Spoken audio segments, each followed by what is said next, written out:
Welcome in. It is the Tuesday, March 17 edition of the NFL Spotlight Show. I am your host, Ari Meirov. We are presented by FanDuel Sportsbook. We are now 1 week past free agency, and I would say the top 100 names, like 89 of them are off the board already. It is free agency. I can't even imagine if it was like baseball, where it takes months and months for guys to come off the board. It's not like that in the NFL. And we are here today on this Tuesday edition of NFL Spotlight to go team by team, recap the moves that have happened, the moves that are yet to happen, and much more. I have no idea how long this episode is going to go. Wherever it takes us, it will take us there. Let me bring in my good friend Ben Allen. Ben, what's going on, my friend? How are you? I am wonderful. We're on the shot clock here, Ari. So let's just get right into it. A lot of moves have happened. Let's talk about all the biggest ones. Let's start with the NFC East. We're going to go around here, NFC East, North, West, and South, because Ari loves the Souths in the AFC and the NFC. So we're going to save those for last. Let's kick it off with the team that won the division last year, the 2 year ago Super Bowl champion Philadelphia Eagles. What do you think about the moves they've made so far? Yeah, man. I mean, the offseason is still, still starting per se. We still have the draft. We still have more moves to come. If there's one team that probably has the most moves that have not happened yet, I think it is the Philadelphia Eagles. We've seen them sign a couple of players here and there. Tariq Woolen came in 1 year, $12 million. Arnold Ebiketie is a pass rusher they added, but they've seen a couple of big time names leave the building, including Jalen Phillips, who went to Carolina. But for them, the biggest moves out here that we're kind of waiting for is one of them happened on Sunday. Dallas Goedert re-signed with the team, 1 year, $7 million. The reason that is so big is because if Dallas Goedert did not re-sign with the Philadelphia Eagles, they would have incurred a $20 million dead cap charge on their 2026 salary cap. By doing that deal and getting it done, that $20 million plus in dead money kicks over to future years. So their 2026 salary cap is preserved. The reason that is very big over here is because the A.J. Brown element has been flirting around the NFL for the last several weeks. It has felt like a number of times it has gotten really close to getting done. I know Eagles fans don't like hearing about this. They think A.J. is going to stay there, and maybe he will. But the trade talks have been real, and we've heard the teams now. It's the Patriots, it's the Rams. Those two teams have been in on trying to trade for him. But the problem the Eagles would have had is if they were to trade A.J. Brown, they would have to take on $40 million in dead money on their 2026 salary cap. They could not afford taking $20 million in dead money from Dallas Goedert and $40 million in dead money from A.J. Brown. So getting Goddard to stay, taking his dead money into the future, at least keeps the hopes or the potential hopes of an A.J. Brown trade happening here. Right now, it does seem like the Patriots are the only real team in on this. The easier pathway, for what it's worth, for the Eagles, for A.J. Brown and a trade would be to do it after June 1st. But if that were to happen, that means you're trading for 2027 or 2028 draft picks. You're not getting any picks here in 2026. So we're going to be talking about all 32 teams over here, but the team we're starting with over here, there is still a lot more moves to come over here that are still up in the air, and we're kind of juggling where it's going to go. Eagles obviously looking to compete, but 2027 picks, not the worst thing in the world when you look ahead to that draft. Let's talk about a team that talks a big game every single year thanks to Jerry Jones. They have not done a ton. Maybe their best move so far has been having a franchise tag on their star receiver, George Pickens, re-signing Javonte Williams. They brought in Kobe Durant, so we'll give them a little credit there. What do you make of what the Dallas Cowboys have done so far? Yeah, I mean, they also traded for Rashawn Gary, who's going to come on to that pass rush. They gave up a 2027 fourth round pick to get it from Green Bay. From everything I've gathered, that was a bit of an overpay because, Ben, if you recall, like on Friday before he was traded, he put a goodbye post to Green Bay. So it was pretty clear. She said he was hacked. Yeah, I know. The Packers like saved face, like, no, that wasn't real. It was hacked. And I don't know, a fourth round pick ends up in their laps. Good for that. But But they would cut him, right? That was the understanding. I mean, he either was getting cut or, whenever that happens, man, it's like, you're trading a seventh round pick or you're doing one of those late round pick swaps.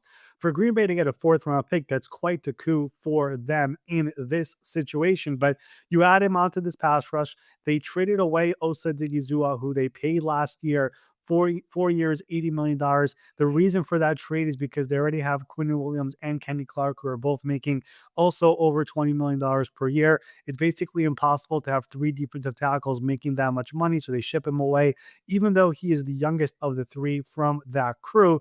And there's still more moves here that we're kind of waiting for. You mentioned George Pickens, same agent as Micah Parsons. He's on a franchise tag right now. What's going to happen there? Is it going to be a whole episode once again? We don't know yet. Probably one of the most under talked about storylines, Ben, is they placed a second round tender on their kicker, Brandon Aubrey, who is far and away the best kicker in football. It's about $5.5 million, $5.6 million for that tender. But if any team wants to sign Brandon Aubrey to an offer sheet and the Cowboys were to decline that offer sheet, they will get back a second round pick, but a team would get the best kicker in football who could bomb kicks from midfield. So I think that situation is still, waiting out there. What's going to happen there? We've seen all the reports. That one during the combine almost became a whole saga about we've offered him the highest paid kicker, and then apparently the agent wants $10 million per year, which is not true for what it's worth. But that's one over here that we're kind of waiting for over here. But there's still more moves to be made on this defense. And we know that. And we're kind of focused right now on some of these lower end free agents. You mentioned Kobe Durant. They brought in PJ Locke from Denver, another safety. I love their defensive coordinator hire and Christian Parker. Every single year, I do this list of young up and coming coaches in the NFL. Christian Parker had been on my list for 3, 4 straight years. He is a stud, comes from Philadelphia, the former DB's coach over there. If you talk to Cooper DeJean, Keenan Mitchell, they talk so highly about him. So that was a very big hire. But for them, keep an eye on the draft. They have picks number 12 and 20 in the first round. This draft has a lot of really, really good defensive players. That's where they're going to try to add 2 more defensive starters here in April when that draft comes along. But we knew going into this offseason,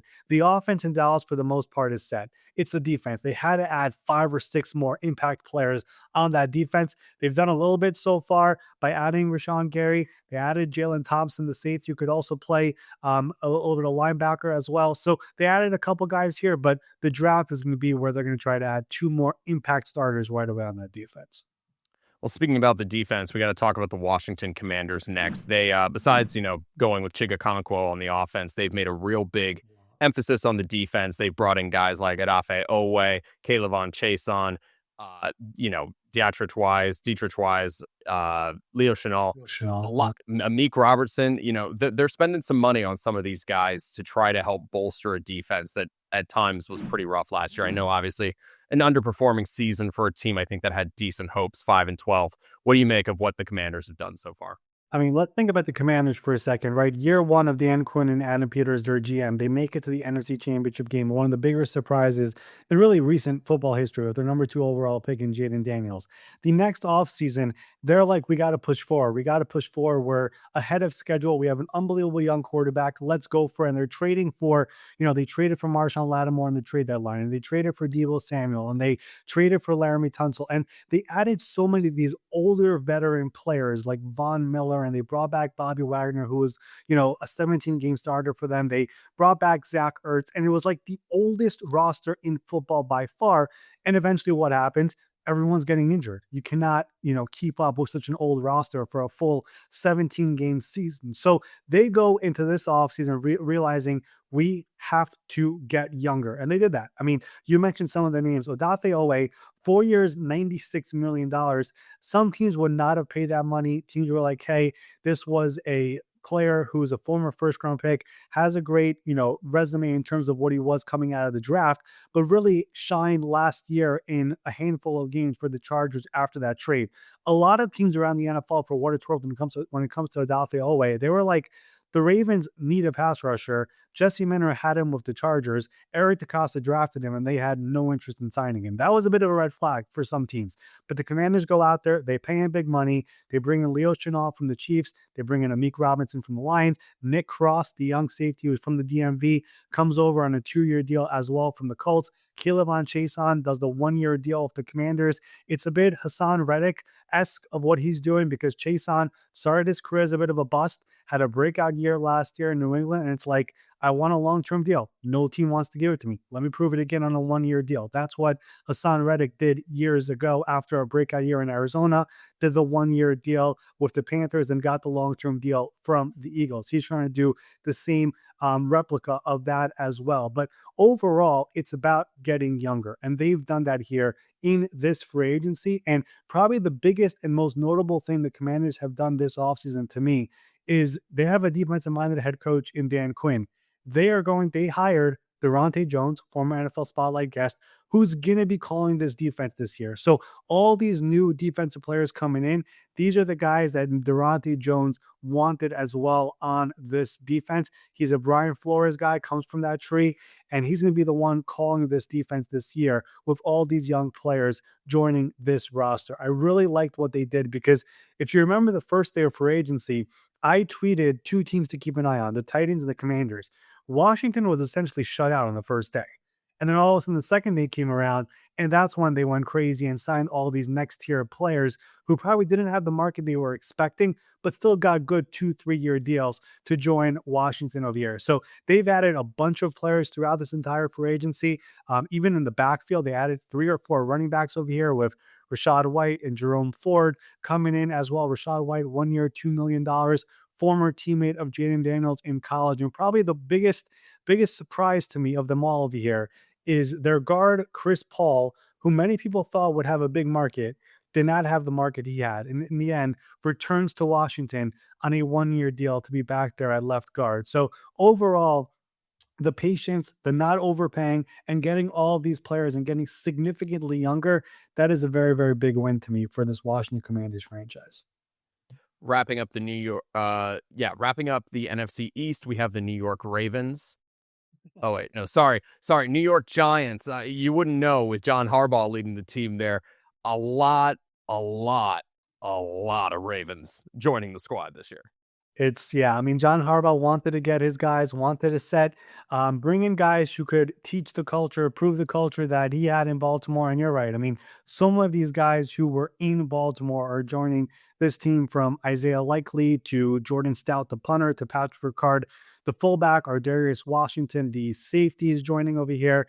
And of course, the coaching staff as well has a bunch of Ravens guys there, including Denard Wilson, who is now the defensive coordinator. They lost a number of key players who almost everyone went to Tennessee, with Wandale Robinson and Cordell Flott and Daniel Bellinger. But you look at this team over here, there was no real crazy overspending, pretty good contract overall. I mean, you look at Wandale Robinson, who got a really big deal, 4 years, $70 million from the Tennessee Titans.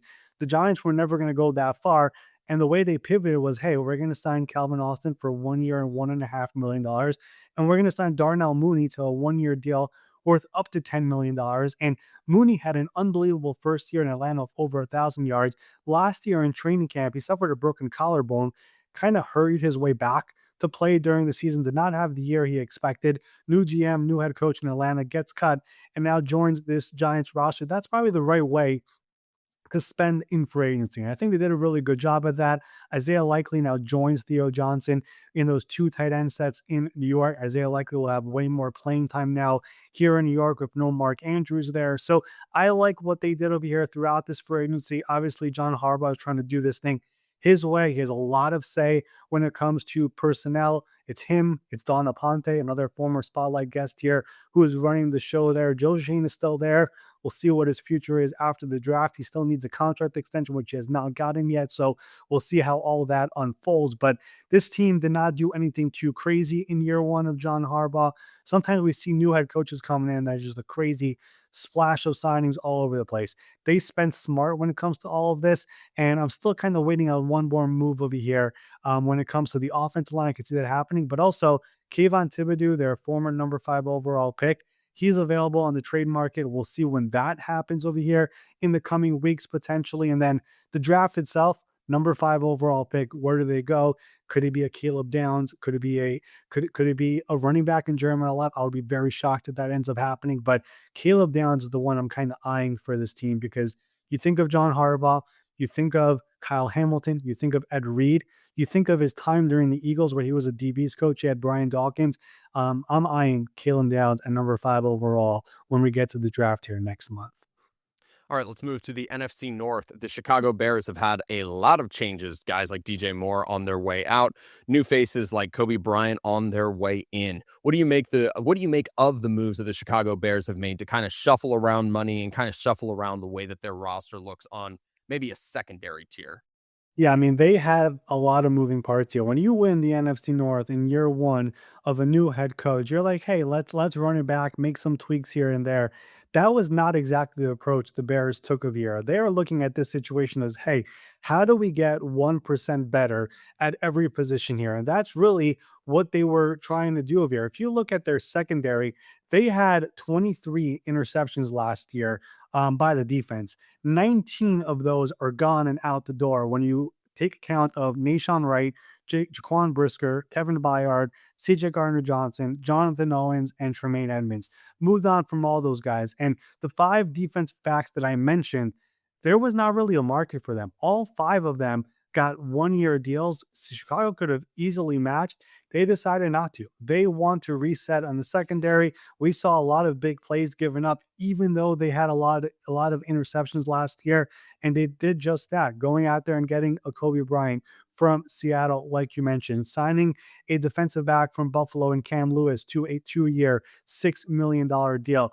I think the more interesting ones over here for me is they traded away DJ Moore, which a lot of people around the NFL expected. Now you're going to have more Luther Burden touches. You're going to have more Rome Dunze touches. You're going to have more Colston Loveland touches. And then probably the most significant one that we're kind of waiting for and trying to see how it's all going to unfold is probably the most surprising move of the entire offseason, which was Drew Dahlman, their center, retiring.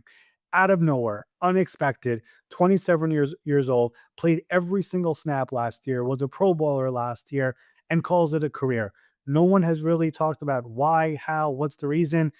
Is there more to it? Ryan Poles, their GM, said, I'll let Drew speak for it whenever it's time to talk about it. He admitted it came as a surprise to them, but they pivoted and traded for Garrett Bradbury, who has been in the NFC North before, but overall on paper, that is a downgrade. So we'll see how that all unfolds. And then their left tackle position is also a bit up in the air because Adi Trapillo, who was starting at the end of last year, suffered a ruptured patella tendon in the playoff game. What are they going to do at left tackle? They brought back Braxton Jones, 1 year, $5 million with upside for $5 million more.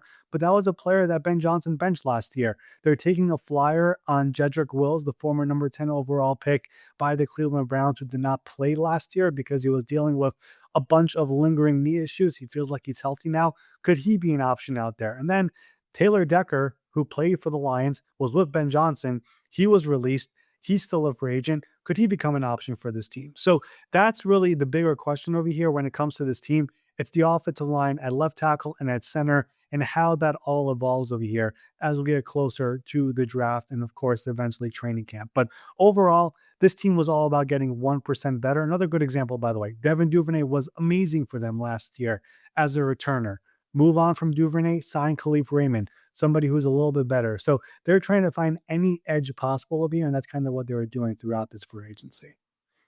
Moving on to the Green Bay Packers. A little bit of a peculiar, maybe that's the right word to use for them so far this offseason. They've been big in the trade market. They brought in former NFL Spotlight guest Zaire Franklin. They've done some moves in free agency, but nothing I think that really like jumps off the page is like the Packers look a lot different this year. What are you seeing from them so far? Yeah, so there's going to be two or three or four teams here where I'll say the same thing. This is the first one. There are a number of teams out here who are clearly focused on the compensatory pick formula.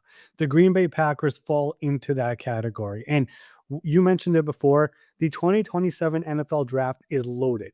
Teams want 2027 draft picks. And when you look at free agency, the way the compensatory pick formula works is if you have a player who leaves your team, who gets a big contract somewhere else. And then there's a whole playing time formula to it as well. But you don't sign a free agent back to an equivalent APY average per year. You get draft picks in the next year's draft. The Packers have lost a bunch of free agents here this offseason from Malik Willis got a big contract, Romeo Dobbs got a big contract, Quay Walker got a big contract in Las Vegas, and then probably the more surprising one who they thought would get a big contract but did not get a big contract is Rasheed Walker, who signed a 1 year deal with the Carolina Panthers. But those four players leaving currently has them projected to get a fourth round pick, another fourth round pick, a fifth round pick, and a sixth round pick in the 2027 NFL draft. So that is one over here that they clearly took into account when it came to their free agency planning. As a result, You've seen them trade for a Zaire Franklin, where that does not affect your compensatory pick formula. You've seen them sign a player like Javon Hargrave, who was released by the Vikings. If a player is released, he does not count towards the compensatory pick formula. The contract they gave to Sky Moore, who's a receiver and a really good returner, that is not a big enough contract to affect the compensatory pick formula. So, for the most part, the Packers have been like, hey, we're going to sign some players here and there who will not affect it. We are going to trade for players who will not affect it.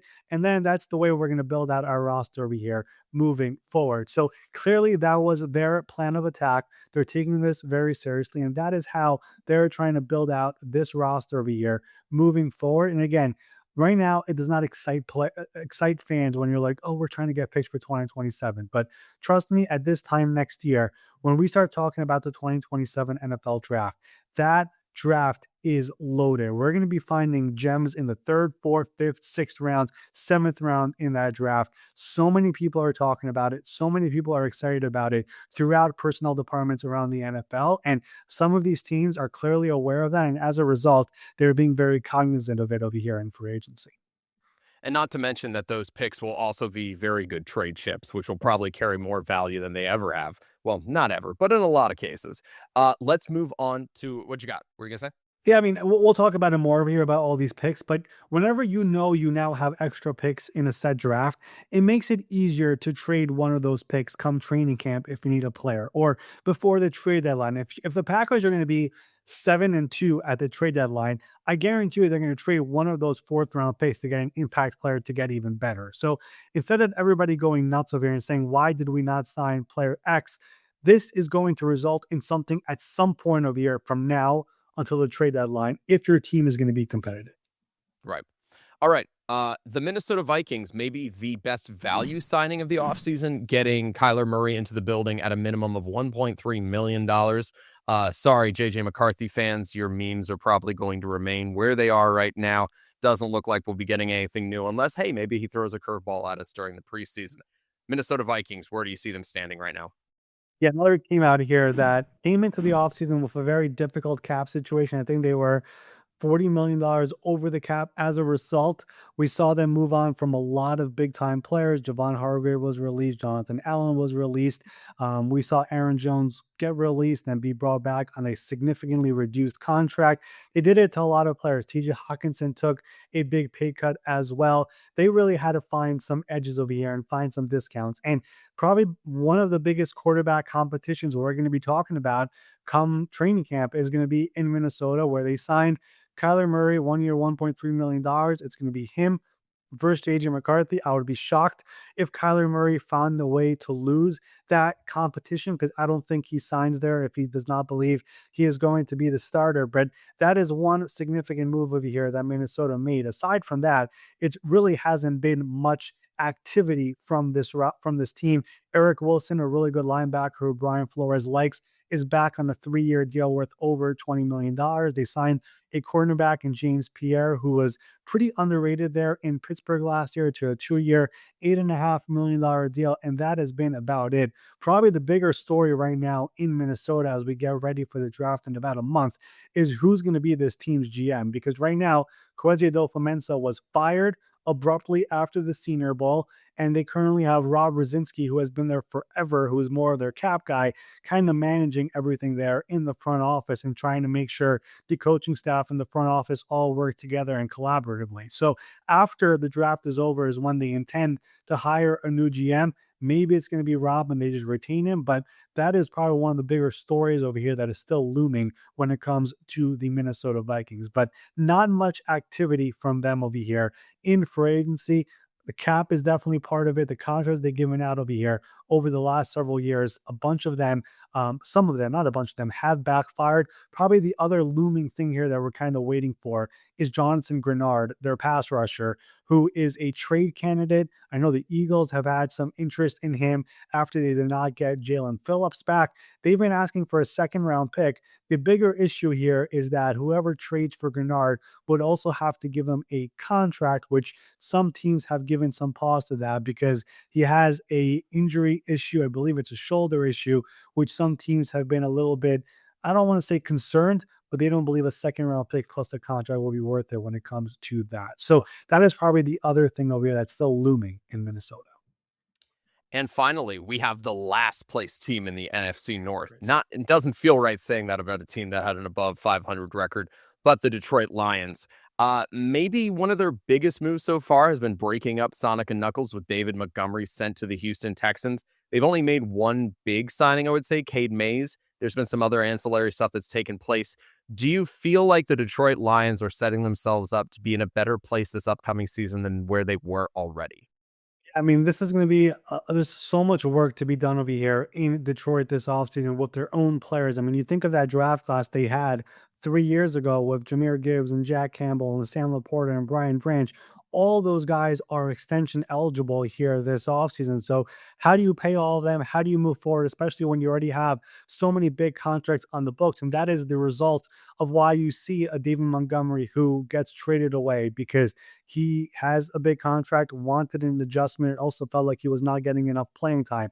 That's part of the reason why they could not retain Taylor Decker, who some thought might retire. When he came back, they asked him to take a pay cut, and he was like, "No, I'm not taking a pay cut." So they end up releasing him mutually there. We've seen a bunch of other players leave. Alex Anzalone left. Al Khanim Mohammed, who had 11 sacks last year, left for a 1 year, $6 million deal in Tampa Bay. Roy Lopez, an interior defensive lineman. Not many fans probably have heard that name much, but he just got a 2 year, $12 million deal from Arizona. That's another player who left this team. Khalif Raymond, who they love as a receiver and returner. You see all those Dan Campbell post-game speeches in the locker room.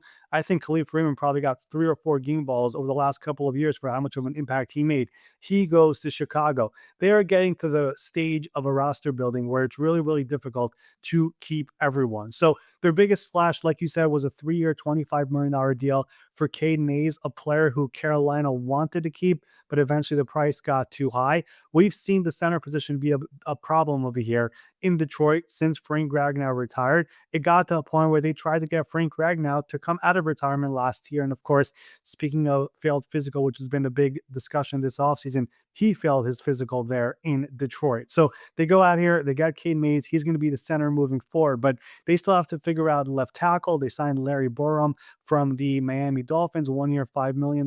But last offseason, we talked about Ben Johnson leaving and Aaron Glenn leaving, all these coaches leaving, and then the element of Frank Ragnow retiring. This is going to be all over again over here this offseason when it comes to new offensive coordinator. Once again, I'll be here with Drew Petzing coming in from Arizona. And then what's going to be the story at center? Is Cade Mays actually the guy? And then what are they going to do at left tackle? So that's going to be the big training camp story over here. But the one thing I will not doubt with the Detroit Lions is their ability to draft. They're going to find guys in this draft who are going to be impact players right away. Brad Holmes has done that over and over here over the year. So we'll see how their draft looks. But Ben, this is the first time over here where we're finally seeing all those big contracts Detroit has given. It's impacting their overall roster building and how they want to move forward. Yeah, and I think that's true for the next team that we're about to talk about, which is the Seattle Seahawks, the reigning Super Bowl champions. When you're good, you're going to have likely good players. And when you have good players, they're going to want to get paid. And when they want to get paid, you're going to have a hard time keeping them all. Seattle Seahawks, their best moves so far have probably been retaining some of those guys that they were set to lose, Rashid Shaheeds. If you go onto your tracker that you have on your X page, there are only 3 new players that have been added so far, a few retentions. Golly, have they lost a lot of guys so far? Probably another team over here, just like the Green Bay Packers, who are focused on the comp picks as a result. And currently, the Seahawks are projected to get a 4th round pick and 3 5th round picks in the 2027 NFL draft as a result of losing Boye Mafe to Cincinnati, Kenneth Walker to Kansas City, Kobe Bryant to the Chicago Bears, and Tariq Woolen to the Philadelphia Eagles. Like you said, their biggest impact signing so far has been re signing a player like Rashid Shaheed for 3 years and $51 million, and Josh Jobe coming back for 3 years and $24 million. They have not really signed many outside free agents so far. But again, this is part of winning a Super Bowl where you have a lot of really good players who are going to be asking for a lot of big money, including this upcoming offseason when they're going to have to pay Jackson Smith and Jigba, probably the highest paid receiver in football. Devon Witherspoon probably wants to become the highest paid cornerback in football, and a bunch of other players as well. Derek Hall had a big Super Bowl. He probably wants an extension as well. How do you navigate all of this is the big question in Seattle. John Schneider has done it over and over and over again over the years. He's built two Super Bowl winning rosters with two completely different rosters, not a single player overlapping in both Super Bowl teams, different head coaches in both situations. He knows how to do this. So I'm not going to doubt him, but this is a situation over here where they're going to be looking very, very differently next year. Not to mention their offensive coordinator, Clint Kubiak, of course, is no longer there. And then they went out and hired the 49ers tight ends coach to become their new offensive coordinator. So a lot of moving parts in Seattle over here, but they are going to once again be doing what they do best: draft and develop and move forward like that. They try to pay their own. They cannot retain all their guys. It's basically impossible in the NFL. Probably, again, there's more interesting things over here in the big time perspective when it comes to Seattle. They're going to have an ownership change over here very soon. How does that affect their thinking as well? And it's kind of interesting. I heard John Schneider talking on Seattle Sports last week. There's like this new tax coming in Seattle in a couple of years where up until now they've been a no income tax in Seattle, and now all of a sudden there's going to be 9.9%.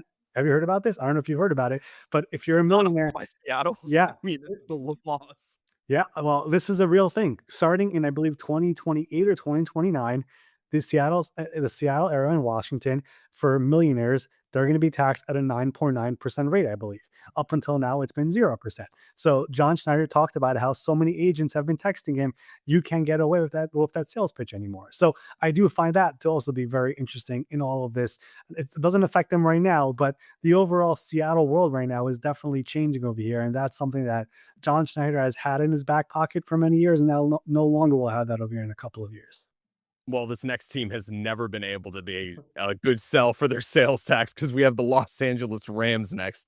I can tell you from my taxing that I've done this year, trying to get all that straight, I don't necessarily feel great. And I am not a millionaire for those wondering at home. Ari and I do all right, but we don't do enough that we're going to be hitting the 10%. Or at least I don't. I don't know what Ari gets made. Maybe it's more.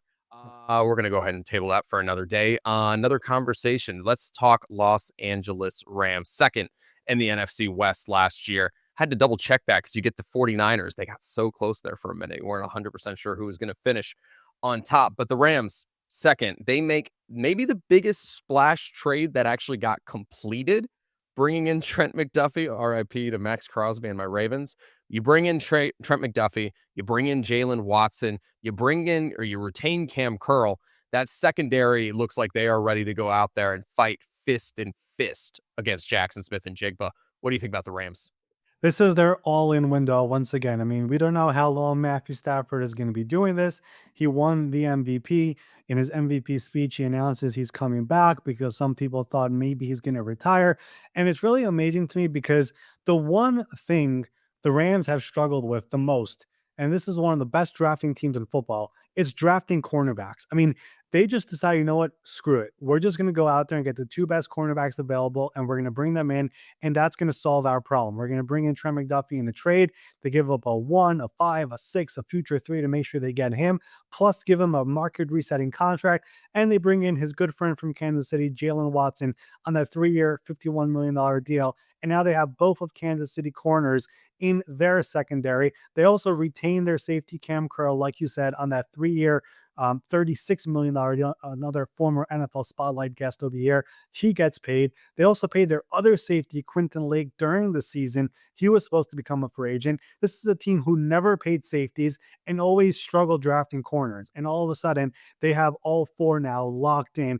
And that's how they're going to move forward with their secondary. The crazy thing to me is they still have the number 13 overall pick in this draft from the James Pierce trade last year, which obviously has gone terribly wrong over here for terrible reasons for the Atlanta Falcons here in recent weeks over here. But they also feel like they improved their biggest weakness last year, which was their special teams. The amount of times that they lost last year because of a blocked field goal or a big punt return or whatever it was, they go out there and they hire a new special teams coordinator, Bubba Vitrone, this offseason, and they go out there and even get a long snapper, two-time Super Bowl champion from the New England Patriots in Joe Cardona, one of the better ones in the NFL.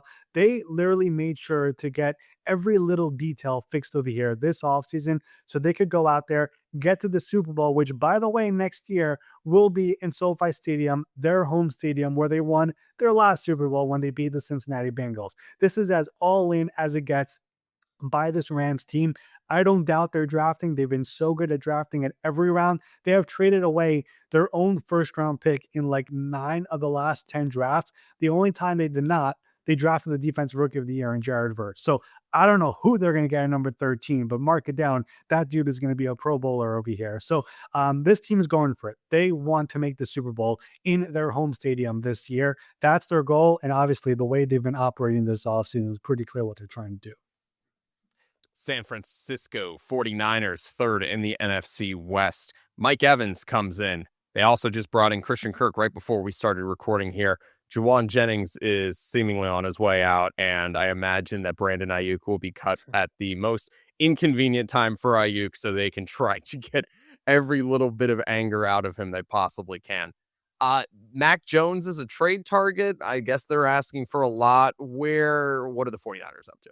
Probably the bigger trade question mark on this team is not Mac Jones. It might be Trent Williams, who still has to figure out his contract right now. He has a gigantic cap number for this upcoming year, has a gigantic base salary for this upcoming year. I believe he's 38 years old. I don't know what the plan is there. It's still up in the air. They've been trying to figure it out now for 3, 4 weeks, dating back to the NFL Combine. That is a big question mark over here as we sit right now over here as we're recording it on March 16th. But the overall offseason, Mike Evans bringing him in, it's not just Mike Evans. It's more about the obviously a great player, but also the professionalism he's going to bring. I mean, the opposite of what Brandon Ayuk kind of was for this team over the last 2 years. They kind of are looking at the Mike Evans signing as a what the Rams did with Devontae Adams last year, reimagining that as well over here in San Francisco. That's why they brought him in. It's essentially a 1 year, $16 million deal. They think he's going to bring some balance in that wide receiver room, a big time target for Brock Purdy. You have Christian McCaffrey. You're going to get George Kittle eventually back from that unfortunate torn Achilles. You hope Ricky Pearsall takes the next step, bringing another really good professional player in Christian Kirk. Like you mentioned, Ben, probably the biggest addition that they made is Osa Odigizua in that trade with the Dallas Cowboys, giving up the third round pick, number 92 overall. Osa is a really underrated player. And it's unfortunate because when he signed his big contract last year, I remember when I posted it, everyone was like, overpaid. Who's this guy? Osa is a really, really disruptive player and somebody who is beloved in the locker room, was a captain in Dallas, did everything the right way. It is a perfect fit for that team who drafted 2 defensive tackles last year in Alfred Collins and CJ West, who were good players, but probably were not ready to be the number 1 and number 2 guy in the interior. Having Osa there and then dropping Alfred and CJ to 2 and 3 in the interior of the defensive line makes so much more sense. You have Nick Bosa, you have Michael Williams, Bryce Huff abruptly retired and is starting something cool off the field, but that's a whole different story. But overall over here, they made a lot of different moves over here, and probably the most, my favorite one maybe, might be bringing back Dre Greenlaw. Dre Greenlaw is back 1 year, $7.5 million. The reason I say that is last year, Dre left, went to Denver, but that thing got really interesting at the end because Kyle Shanahan and John Lynch got on a plane and tried to convince him during the legal tampering period to flip his decision. It didn't work because he made his decision ready to go to Denver, didn't want to do wrong by Sean Payton and whatever. So he went there, did 1 year there, had some injuries. He's back. When you hear the Broncos players like a Fred Warner and Nick Bosa and George Kittle talk about just how important Dre is on the field and off the field in the locker room, they missed him last year. And now they got him back. So that is one that it felt pretty obvious when he signed, when it was announced on Twitter. You saw all the players react and, have a lot of fun about it. It's pretty clear how much of an impact that dude made in the locker room, and they're going to have a lot of fun having him back. Wrapping up the NFC West, we have the Arizona Cardinals. Obviously, they lose Kyler Murray. They're bringing back Jacoby Brissett. Not necessarily a slam dunk that he's going to be the starting quarterback for them. Although at this point, I don't think there's any reason to believe he won't be. We're gonna look around in the draft. Who knows? They bring in Tyler Algier, Isaac Sayamao. There's some questions as to where their direction is. Obviously, they want to get Marvin Harrison Jr. a little bit more involved. Arizona Cardinals fans, give them a reason to be excited about this upcoming year. Yeah, I mean, I like pieces on this roster. I mean, Trey McBride and Paris Johnson and Marvin Harrison Jr. and Michael Wilson and Buda Baker and Will Johnson and Josh Sweat and Garrett Williams and Walter Nolan, et cetera, et cetera. But I don't know what the plan exactly is right now. I mean, they retained the GM and Monty Austin Ford, but they fired the head coach and Jonathan Gannon, but they retained his defensive coordinator in Nick Rawlis. It's just a lot of moving parts of old and new combining together and no clear plan over here on exactly what they want to do. So I find their free agency to be very interesting. I mean, you mentioned some of the names there of Isaac Suamalu on the 3 year, $31.5 million. Tyler Algier has running back one potential. We saw him have over 1,000 yards as a rookie, and then he was still on the field in year two, three, four, even though they had Bijan Robinson. Gardner Minshew is going to come in, potential bridge starting quarterback. Part of me wonders if this is a big picture approach of like, hey, we have a lot of pieces here. We don't feel like this current free agent crop is really good. But what we do know is we have $180 million, the most in the NFL, in cap space next year. And that's kind of what they're looking at. So I have had a hard time fully understanding what they're trying to do over here, what the plan exactly is. We got to let the offseason continue to move forward and figure it out. But from all the teams that we have right now in the NFL, Ben, this is probably the one where the offseason has happened. The quarterback plan, I'm not really sure of. I'm not exactly 100% sure which direction they're trying to go in over here for the 2026 season. Could it be the type of year where it's like, screw it, let's see how some of these players develop, but really we're thinking about 2027? Maybe we know that quarterback class next year is supposed to be loaded. That could be part of the plan. They do have the number 3 overall pick in this draft, so they'll be able to get one of those high impact players there. We'll see who that is. I would imagine it's either on the offensive line or defensive line, but this is one where I've had a hard time fully understanding what they're trying to do over here with the new head coach in Mike LaFleur, OC Nathaniel Hackett. Like, what is the identity they want to be here in 2026? I can't exactly get the puzzle pieces together when you put together all their signings. All I know is I'm a fan of Mike LaFleur's hair. As a member of the big hair community, slightly spiked to the side, he takes it to another degree. But I'm a big appreciative fan of that, putting us out there in the community. Let's move to the NFC South, everyone's favorite division. If you've got close to a winning record, you're probably making the playoffs for that division. And the Carolina Panthers did just that. They've had some fun moves so far in the offseason. They've been definitely looking to try to improve that defense. Jalen Phillips got a big fat contract. You saw guys like, Devin Lloyd, 3 years, $45 million. Some other big money kind of thrown around here and there. But what do you make of what the Carolina Panthers approach has been to this offseason so far? I mean, we did a video about them during the season last year when they were, making that playoff push. It was like around week 13, 14, where I was like, guys, let's wake up for a second and give some credit to the GM and Dan Morgan and their essentially assistant GM and Brand Tillis and Dave Canales and really the owner as well, and David Tepper, who was a bit of a known as a meddling owner and kind of has taken a step back and has let his football people do football decisions. They have really done an outstanding job over here since coming in, since replacing Scott Fitterer. And it's kind of funny because Dan Morgan was, I believe, the assistant GM to Scott Fitterer. So people are like, why are you hiring someone from the same tree?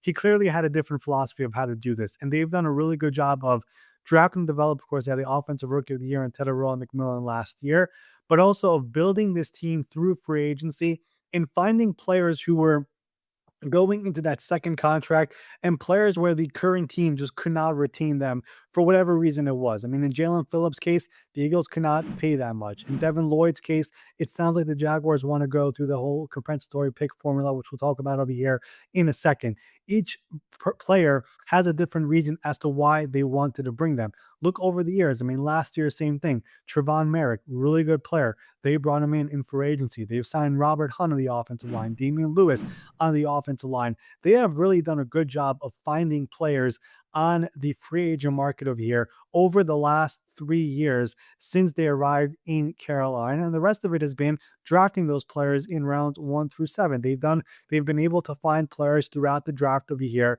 to be able to fill out the rest of the spots over here. There's still a big question about Bryce Young. Is he the guy? Is he the future? Got you to the playoffs, has developed as a leader, has definitely had his moments. He's extension eligible this offseason. To this point, it has not sounded like they are planning to do it this offseason. They might wait until next year, try to see as one more season goes by which direction the pendulum is pointing to. But overall, when you look at how this team has built the roster, they've done a really, really good job. They have one of the better analytics team as well in that front office. They've used that to their advantage as well. But you look at some of the contracts they've given out, even like Devin Lloyd's contract.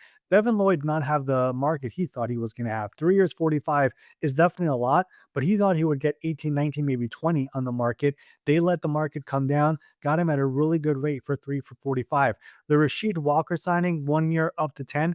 Everyone around the NFL thought Rasheed Walker would become Dan Moore Jr. 2.0. If you remember last year, Dan Moore was the Steelers' free agent offensive tackle. The Titans grossly overpaid to get him because it's so hard to find capable offensive tackles in the NFL.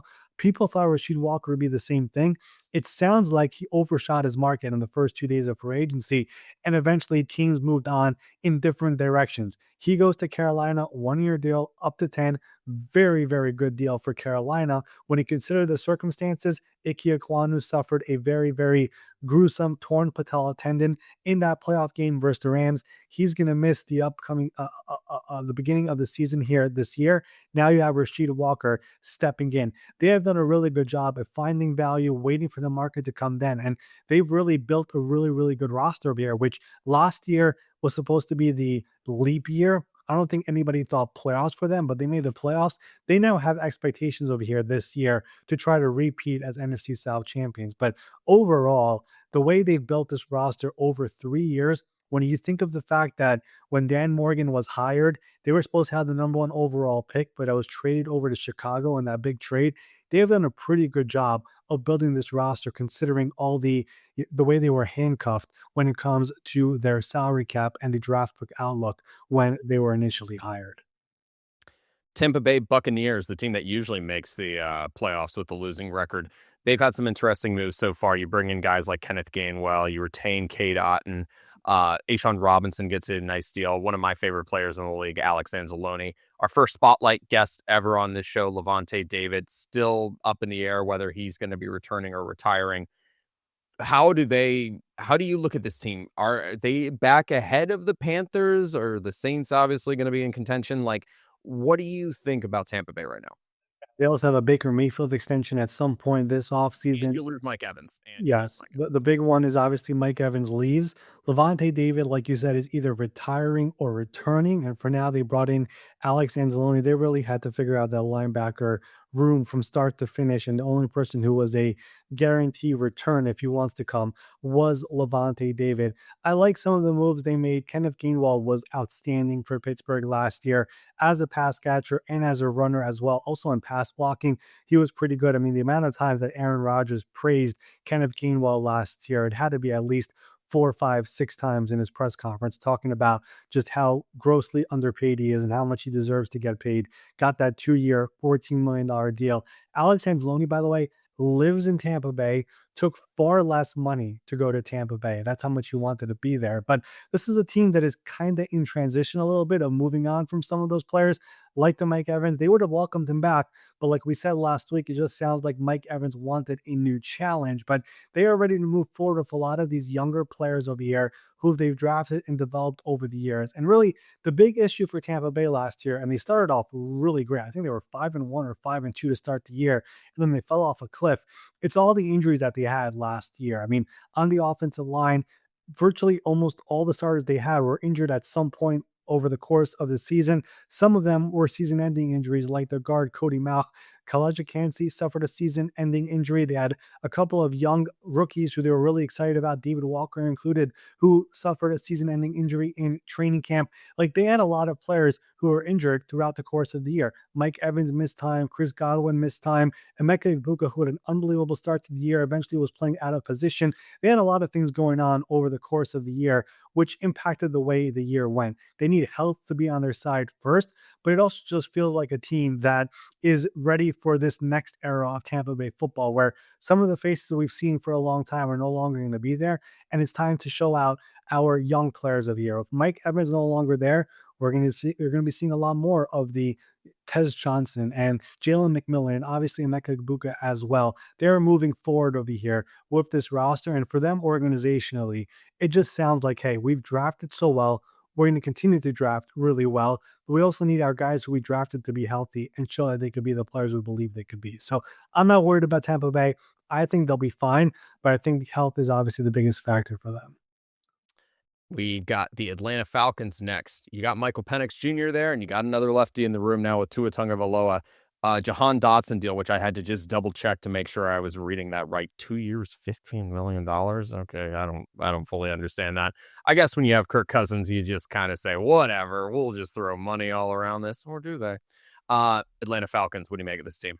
Yeah, new GM Ian Cunningham, former NFL Spotlight guest on the now the GM of the organization. Matt Ryan, new president, new head coach in Kevin Stefanski. Interesting deal with Tua, similar to Kyler Murray, 1 year, $1.3 million. You have two lefty quarterbacks. Keep in mind, Michael Penix Jr., drafted number 8 overall, has no affiliation to any of these new guys. So it does sound like this is going to be a true competition, and probably the best thing for all the receivers on this team is that both of them are lefties, so there is no crazy confusion of a training camp with one righty quarterback and one lefty quarterback. That's probably the way to go, and probably part of the thinking over here that the Falcons brass had when they were trying to find that second quarterback to be added to this roster. But overall, this is Ian Cunningham trying to figure out the roster that he wants to build. They currently only have 5 draft picks in this draft. That is very, very low. When Chicago hired Ryan Poles and Ian Cunningham, they also only had 5 draft picks in their first draft. They were able to flip that into 10 draft picks with a bunch of trades. I think Ian Cunningham is going to be trying to move around the draft board over here. They do not have their first round pick from that James Pierce trade last year done by the previous regime. But overall, free agency, nothing too exciting. They saw some players like David Onyemata and Caden Ellis leave. But you look at the free agency that they added, Jahan Dotson, you mentioned 2 years, 15. I would imagine they liked him coming out of the draft. Somebody that Ian Cunningham liked. He was kind of buried in Philadelphia behind, the AJ Browns and Devontae Smiths, and you have Dallas Goedert and Saquon Barkley. Maybe that's a player where you think there is potential, untapped potential to be there with Drake London. They signed the kicker and Nick Folk, who's 41 years old, who is older than Ian Cunningham and Matt Ryan. That I think he had a really good year last year. And then probably my favorite signing, the funniest signing that is clearly Matt Ryan's hands all over it.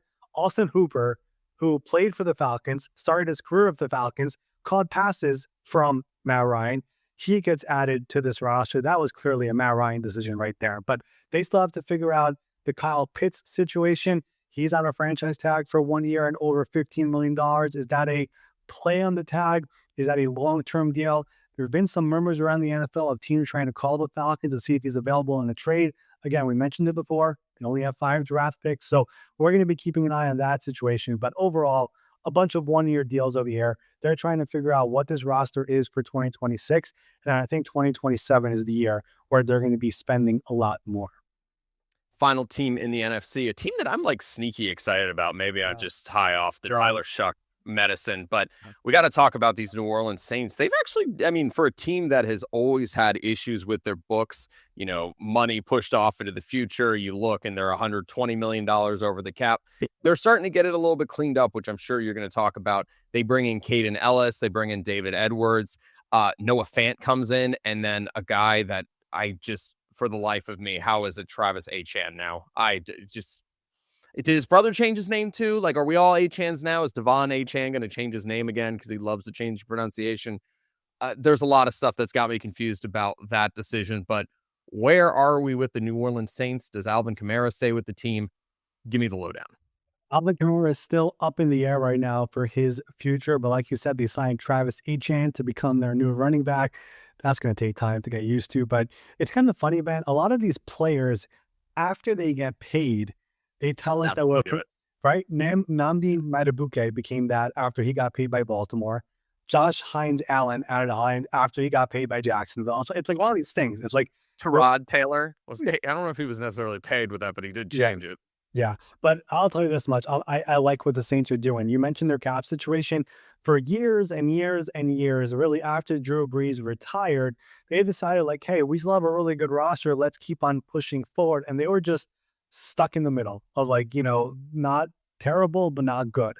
And finally, they were able to clear it out a little bit over this last year. And for the first time, they signed a bunch of high-priced free agents. And instead of doing all this crazy cap shenanigans and cap magic and void years and option years and all this amazing stuff that their cap guy Kai Harley did this year. They signed a bunch of free agents and there's no void years. It's just a normal contract. It's almost like I see all the contracts when they come in. Usually I see it and it's like, you Look at know, the smile on Ari's face right now. dude, when they would sign a free agent, it could be like a 1 year deal. It's like 2026 base salary and then like 5 void years. It just always looked dysfunctional. And for the first time, it's a bunch of contracts that just looks like a bunch of other teams. It's really cool to see. And listen, they could definitely become really good over here very soon and try to do it again. That's fine. But right now, they're in a really, really good position with Tyler Shuck as their quarterback moving into this season. And you look at the offensive line they've built. You have Kelvin Banks, their top 10 pick last year at left tackle. He was amazing last year. You signed David Edwards from Buffalo, 4 years, $61 million. They had some familiarity with him because the offensive line coach in Buffalo is somebody their GM, Mickey Loomis, knows really well. Eric McCoy at center. Cesar Ruiz right now is their other guard. And then Thais Falaga is going to be their right tackle, their other first-round picks from a couple of years ago. That is a pretty good starting five there for the New Orleans Saints. Got to figure out Cameron Jordan if he's going to be back on the defensive line, the franchise icon. He is still currently a free agent, but overall, really strong free agency. Love the players that they added. David Edwards, Travis Etienne, Caden Ellis, one of the most underrated linebackers in football who have been trying to get on this show for the last year. Caden, come on the show. We want you on here. 3 years, $33 million to go back to the place where he started his career. Really good off-ball linebacker. Love that addition as well. Even improving their punting situation, signing Ryan Wright, who has a bomb of a leg, comes over from Minnesota to become the Saints punter.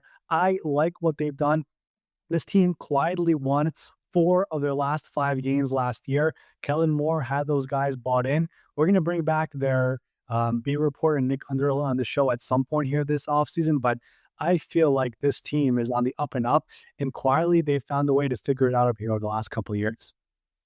We'll get to the AFC here in a moment, but first, I got to tell you guys about our friends over at FanDuel who have got a sweet offer for you guys with all of the college basketball heating up. We got March Madness on the way.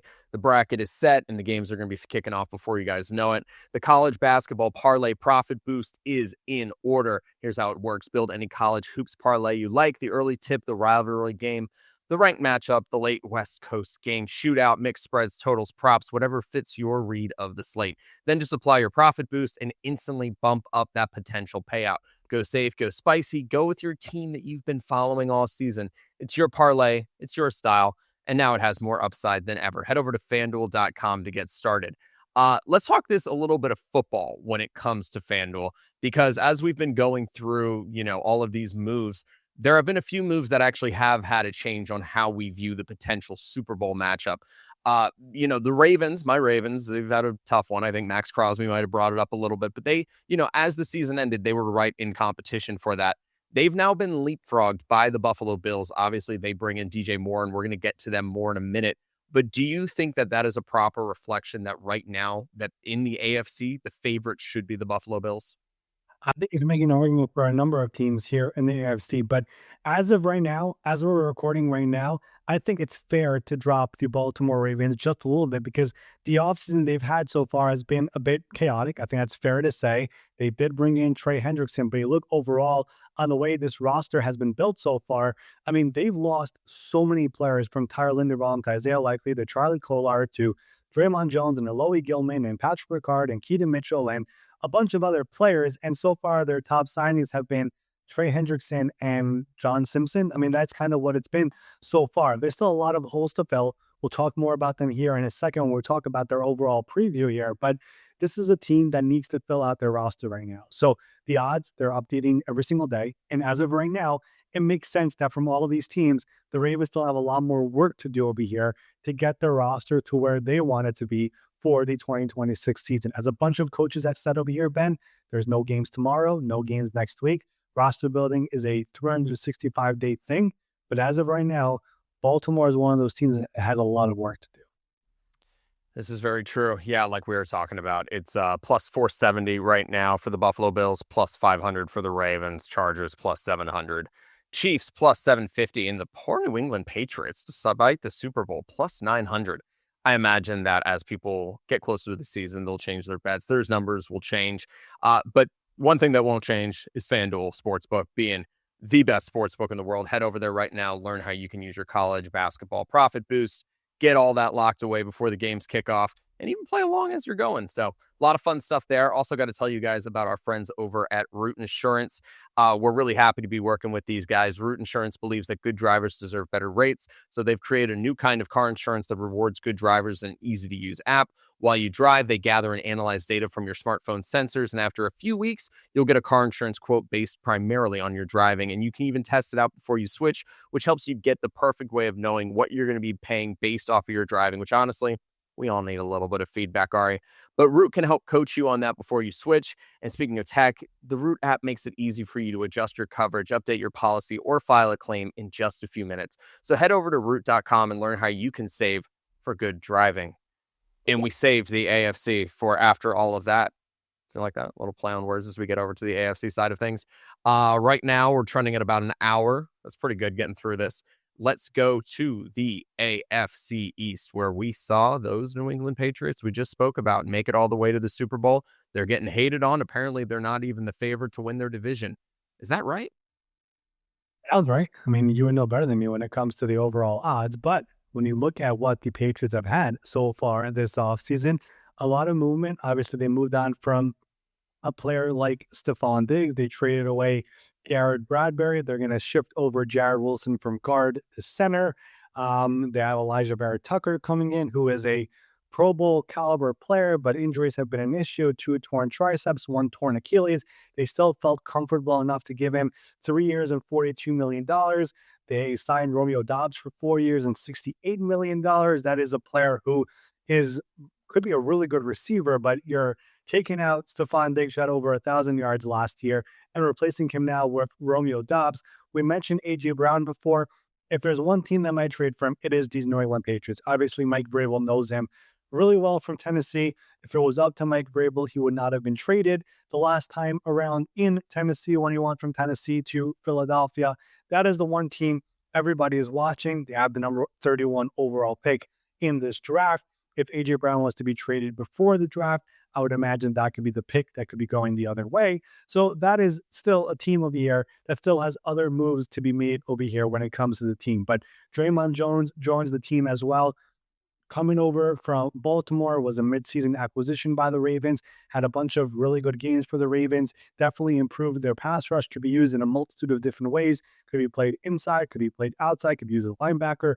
Really, really versatile player, gets 3 years and $36.5 million. We spoke about A.J. Brown a second ago. Speaking of Tennessee connections, Kevin Byard joins this team. 1 year, $9 million, had an NFL leading 7 interceptions last year, but not just a good player, an amazing leader as well. On the back end of the defense, he takes over for Jalen Hawkins, who is now in Baltimore. And then probably the 2 interesting signings to me in New England, they signed 2 guys who are more of blockers. Reggie Gilliam, the fullback, comes over from Buffalo, 3 years, $10.8 million. He's going to be the lead blocker over here for Ramondre Stevenson and Travion Henderson. And then Julian Hill kind of went under the radar over here, gets a 3-year, $15 million deal as a blocking tight end to join this team. So we've seen a lot of teams do 12 personnel and 13 personnel. It seems like the Patriots want to do some of that over here as well by adding a blocking tight end in Julian Hill and giving him $5 million per year over here on the open market. I was not expecting that contract. That was one when I saw the numbers, and it was not reported, by the way, it just happened to be in the system. I was like, ooh, the Patriots really wanted to get him. So that is something over here that we're going to be seeing more of out of the Patriots here this year, after adding both Gilliam and Hill and giving both of them 3-year contracts worth north of $3.5 million for both players. With Buffalo Bills, we also just spoke about a moment ago, now the favorites in the AFC. They've had a pretty fun offseason so far. They bring in DJ Moore to be the new tool for Josh Allen, you were talking about the fact A.J. Brown could still be somebody they look at. They bring in Bradley Chubb, who I'm another big fan of. Chauncey Gardner-Johnson, I don't know why. Always had a man crush on this guy. Just love the way he goes out there and tenaciously plays. The Bills, every single year we say, this has got to be the year for the Bills. This has got to be the year for the Bills. Is this the year for the Bills with the moves that they've made so far? I'll tell you, Ben, the Bills currently as constructed just feel like a team that wants to run it back with a new coaching staff, a new voice, and then some additions here and there to patch holes. I mean, I personally felt like there was some overpaying done over here. DJ Moore for a second round pick plus an adjusted contract, it felt a little bit like a lot. Bradley Chubb, who has had success when on the field, but also has had a number of injuries over the years, giving him 3 years and $43.5 million felt a little bit rich. This is a team of year that is like, hey, we have been so close every single year, whether it's divisional round, AFC championship, wild card round, whatever it is. We keep on making it to the playoffs, road, home, whatever it is. We just can't get to the Super Bowl. And for them, we're going to add a couple of veteran players. We hope they're going to make a difference. But for us, it's the coaching staff that is going to make the biggest difference. Joe Brady, now the head coach. Peter Carmichael is the offensive coordinator. Jim Leonard, who is highly respected, is now the defensive coordinator. That is how we're going to have our success this year. I mean, there is no coaching staff that has more pressure on them than this current Buffalo Bills team, which keeps on making the playoffs every year under Sean McDermott, but couldn't get over the hump. And now they're asking Joe Brady to get them all the way to the Super Bowl, which has not happened under Sean McDermott. So listen, I think they brought in a lot of interesting players. There's a lot of boom or bust potential of some of these guys. Chauncey Gardner-Johnson was awesome for the Bears. He also was a big flop for like 3 teams before that because they just couldn't wait to get rid of him. So there's a lot of stuff over here where it's like, we'll see how this all unfolds this year and if it's going to work or not. I mean, Connor McGovern being retained at center, I thought that was a very, very big coup for them because there are some people who thought they would lose both David Edwards and Connor McGovern. They were able to at least get one of them back. But overall, when you look at the free agency so far this offseason, this is a team that is pretty clearly trying to hope that a new voice and new coaching staff is going to get them over the hump, and just adding a couple of players here and there, albeit overpaying some of them, is going to do the job for them here in 2026. Miami Dolphins have moved on from everyone, it seems like. You look at that roster, it's a little bit different than what we've seen in the past. Shout out Devon Achane, not Travis Etienne, and Jalen Waddle. Think they're going to be holding it down on the offense. They've got their new quarterback, though. Malik Willis is coming in, and then a lot of other moves in which there's guys that I think the common fan would probably have to Google to remind themselves who some of these names are. Are the Miami Dolphins just kind of okay with figuring out what they have this season?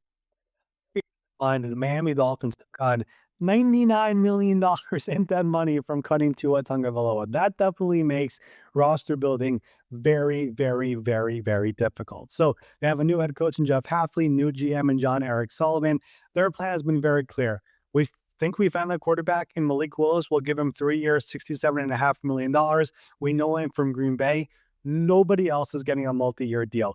They have signed a bunch of players all to 1-year deals, and almost all of them have not gotten more than $2 million on that 1-year deal. We're talking about Jalen Tolbert and Lonnie Johnson and Josh Uche and Willie Gay and Alex Austin and Tutu Atwell, Jamari Salyer, David Ojabo. All these guys were getting 1 year, 1.2, 1.5, 2 million. The most I saw that they gave to a player on a 1-year deal was their tight end Greg Dulcich, who was re-signed on a 1-year, $3.25 million deal. This team is in a cap crunch. This team is in a very difficult position from their salary cap sheets. And the way to navigate that is doing a bunch of 1-year deals. So this is about setting a culture, setting the future, setting a foundation. They're going to try to do that over here moving forward, but their hands were a bit tired over here. So they clearly like the quarterback. If you love a quarterback, you want to get that quarterback, you find whichever way possible to make sure you get the quarterback. But the rest of the roster, they're just trying to figure out who are the Dolphins for 2026 and beyond, and who's not going to be here next year. That is kind of what this upcoming season is going to be for the Miami Dolphins. All right. Let's move on to another team here. The New York Jets. Jets. Jets. Jets. What are the Jets up to, Ari? The Jets right now have a critical 2 years coming up. The amount of draft picks this team has is unbelievable. I mean, I know Jets fans have heard this so many times, so I'm sorry for saying it again. But if you guys could hit these draft picks, the future could look much, much brighter. But you look at what it is right now, they have number 2 overall, number 16 overall, 33 overall, 44 overall, all in this year's draft. And then they have 3 number 1 picks next year in a draft that is absolutely loaded. So that is something to be really, really excited about. But when you look at their overall free agency, I just don't think Aaron Glenn ever felt like he had the correct player leadership in place last year. It just felt like he did not like it, did not like the players he inherited, not like the players that he brought in, did not like the coaching staff that he brought in last year. And that's why he fired a bunch of them after the season was over. So this year, it's a bit of a reset. And he's now calling the defense. And you look at the players they brought in, it's Minka Fitzpatrick, veteran, been there, done that. DeMario Davis is 37 years old. I think he's missed 1 or 2 games in his entire career. Started his career with the Jets, was in New Orleans with Aaron Glenn. Now he's back with the Jets with Aaron Third Glenn. stint. Third stint with the That's Jets. right. He came back earlier in his career. So that's another player where they bring him back. This is more David Onyemata, same situation with him. Kingsley Enagbare is a young player who they think could be an ascending player, 1 year, $9 million. Geno Smith is going to be the quarterback of this team this year. That's a player who is veteran, been there, done that, has gone through everything. They want him being the face of the team of how to do things the right way. That's kind of what I think Aaron Glenn is looking for this year. I think Aaron knows there's a lot of criticism out there for him, but I also believe that Aaron Glenn, after what last year went and seeing how it felt to be a head coach, felt like he had the wrong people in place from the player side and also the coaching side. And he looked himself in the mirror this offseason and was like, hey, how do I fix this and get better? Is it going to be good? Is it going to be bad? I don't know. But this clearly was the plan for him this offseason with their overall structure of how they decided to handle this offseason. And again, the bigger part of here when it comes to the Jets is these draft picks. They're going to come into a locker room with all these proven veterans and leaders and culture guys who are going to show them the ropes and show them the way it's supposed to be done. These are not guys who are going to be hiding secrets from them. That's another part of it that I think Aaron Glenn viewed at when he went out there and signed some of these players here in free agency. So we'll see how they handle the overall draft, but these next 2 years are going to be critical for the Jets organization, and they believe that the players they signed this offseason will be able to help all those young guys who are now joining the NFL. The Pittsburgh Steelers, they've made some moves this offseason. They have brought in Rico Dowdle, Sebastian Joseph Day, which I think was actually quite a nice little addition there, Jamel Dean. They still don't totally have clarity on who their quarterback is going to be next year, which seems to be the case anytime you have Aaron Rodgers on your staff. What do you think about what's going on there with Pittsburgh? And do you think we'll have any resolution soon as to what the quarterback situation is? Kind of weird because Omar Khan, their GM at the combine, he clearly went through all the PR, the script of what to say when he speaks to the media. And it was like, yeah, we expect to have a decision from Aaron Rodgers sooner than later, and it won't be like last year. I mean, he did like 7 different media interviews and said the same thing over and over. And I thought it would be done before free agency. And then Aaron went on the Pam McAfee show for like an hour and just gave us nothing besides for what he does now with his wife. So it's kind of, we don't know what's going on over here. So we're still waiting for an answer on the quarterback situation. They keep on telling us that they like Will Howard and they like Skylar Thompson and whatever, but this is more about is Aaron Rodgers going to be back or not. But you look at the roster moves they've made so far this offseason, this is a team that is going for it with the vision of having a veteran quarterback on the roster. You don't trade for Michael Pittman Jr. and give him 3 years and $60 million if you're not going to have a quarterback who you believe is in it to win it this year. I just don't think that makes any sense to have 3 years, $60 million of Michael Pittman and 5 years, $150 million of DK Metcalf, and then roll out some of these young quarterbacks who is not going to win the AFC North for you. So based on their actions, it feels like they're expecting Aaron Rodgers to come back, but we're still waiting for final word. But for me, you look at all the moves they made. We mentioned Michael Pittman and Jamel Dean and Rico Dowdle, Sebastian Joseph Day, Jaquan Brisker, 1 year, $5.5 million coming back home to Pittsburgh is a really cool story. For me, hiring Mike McCarthy, we'll see how that goes. I'm really curious about this, Ben, and we'll be talking about it over here throughout the offseason. How much of the Steelers' deficiencies come out now that Mike Tomlin is not there? And what I mean by that is we kind of see the NFL player report cards, and they're like 31st in the NFL on a bunch of different things of how ownership and the field and all these different things. And obviously, we've heard all the stories over the years of how he contained all those personalities from Le'Veon Bell and Antonio Brown and on and on. Just Mike Tomlin not being there anymore. And Mike McCarthy has been there and done that. So it's not like they're having some first time head coach. But I'm curious to see how much of that now comes out of here in Pittsburgh now that Mike Tomlin is no longer there. So I'm curious about that part because I really believe Mike Tomlin kind of hid a lot of the, I want to call it dysfunctionality in Pittsburgh, but I feel there's like a lot of stuff that's been going on over there that they were able to control because Mike Tomlin had the keys of the organization. And now you have Omar Khan, who's been there, and you have Mike McCarthy coming in. Let's just see how it all unfolds over here in Pittsburgh in year one. Baltimore Ravens have had an interesting offseason, to put it that way. They briefly had Max Crosby, not officially on the roster, but Max Crosby in our hearts and souls will live on as a great Baltimore Raven. Trey Hendrickson now there. What do you make of what's going on with the Ravens? A lot of them headed up the way to New York. So what do we have here? Well, the one thing that we do know about the Ravens and their GM Eric DeCosta is that if there's one team that is always going to find a starter or two or three later in the offseason, maybe even like in April, May, June, July, it's the Baltimore Ravens. They're always out there actively hunting and trying to find somebody on a good deal, somebody who was cut. They always find that guy. So there is a lot of moves to be made here in Baltimore because all the players they've lost, and we mentioned it before, from Linderbaum to Likely to Kolar to the punter Jordan Stout and Draymond Jones and Aloe Gilman and Patrick Ricard and Keaton Mitchell and Arthurius Washington and David Ojabo and other guys. It's a lot of players that they have to replace. It is a new coaching staff. You do have Jesse Minner. You do have Declan Doyle as the offensive coordinator. You have Anthony Weaver as the new defensive coordinator. Anthony Levine is the new special teams coordinator. So there's a lot of new people here in the building. But so far in free agency, there obviously was the Max Crosby trade, no trade. You get your picks back. You sign Trey Hendrickson, 4 years, $112 million. First 2 years, $60 million is all fully guaranteed. He's going to be the edge rusher of the edge that they've been looking for over here. And they thought they would be getting Max Crosby. But okay, they got Trey. That's great. But aside from that, they have not exactly done that much. John Simpson returns to Baltimore, 3 years, $30 million. The interior of the offensive line needs a lot of help. That is 1/3 so far. They still have to figure out center. They still probably have to figure out left guard as well. Jalen Hawkins was signed as well. Former spotlight guest here, 2 years, $10 million. Really good player. Had an amazing year this past year in New England. That's a great addition. But aside from that, they have not exactly done much over here. And I think part of it, obviously, is they thought they're getting Max Crosby.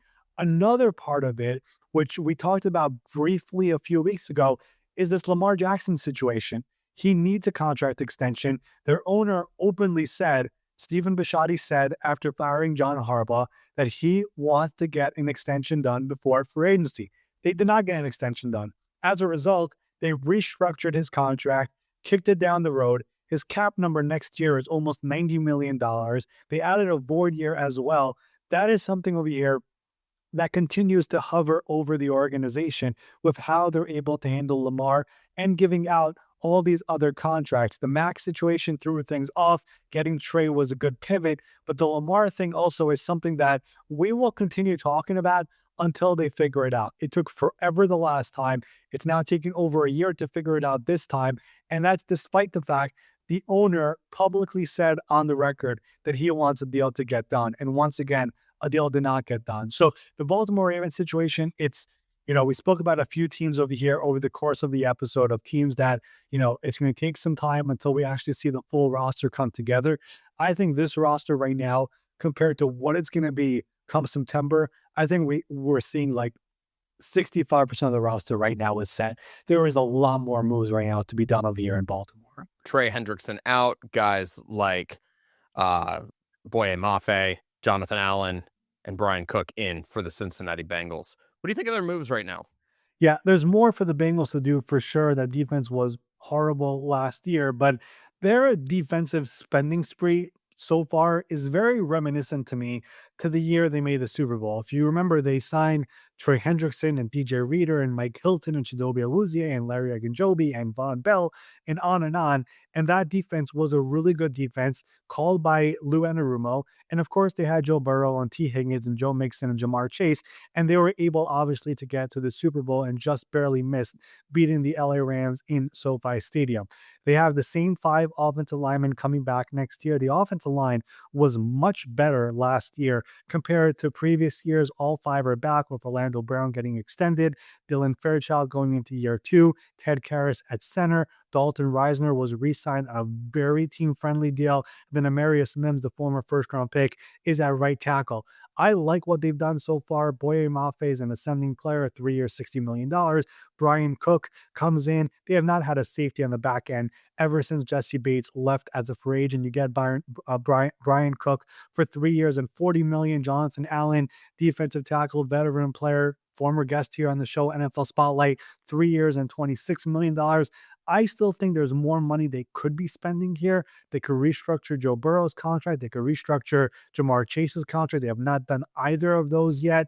Obviously, we've all heard about over the years and how they're very methodical with their spending. But this is a team, when you have Joe Burrow and hopefully he's healthy, you always have a Super Bowl window. And I think they realized last year we spent so much offensively, and our defense obviously was a very, very big issue, along with the fact that Joe Burrow got injured. They also still have to figure out the backup quarterback position. That is one to watch as well. We mentioned Joe Burrow's injuries. They signed Josh Johnson, who's 40 years old and has been on like 50 teams already. That's a good guy to have in the quarterback room. But does Joe Flacco come back? That's a big one we're also waiting for over here.